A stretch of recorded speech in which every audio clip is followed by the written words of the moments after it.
Hi everyone!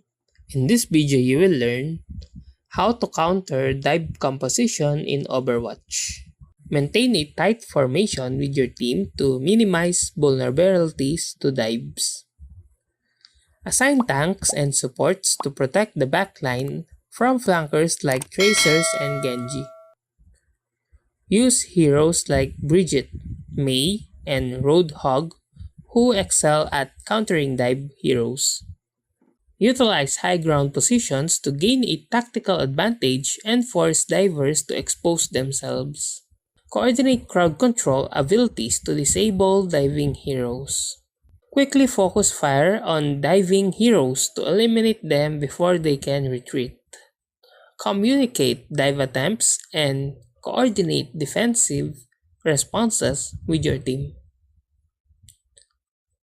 Tanks and off-tanks should peel for supports to protect them from diver threats. Use movement abilities to disengage when under heavy dive pressure and regroup. Manage ultimates to counter enemy dives effectively, such as Zenyatta's Transcendence against Genji's Dragon Blade.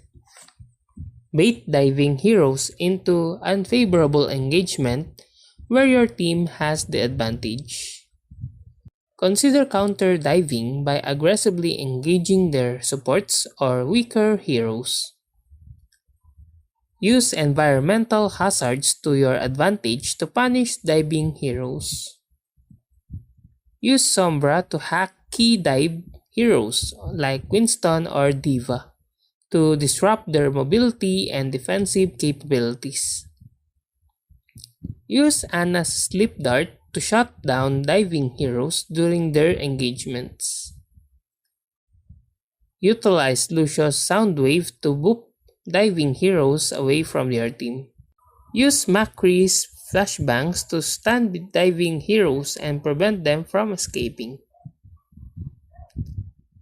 Use Orisa's Halt ability to pull diving heroes out of position and disrupt their coordination. Use Roadhog's Hook to pull diving heroes into your team's line of fire.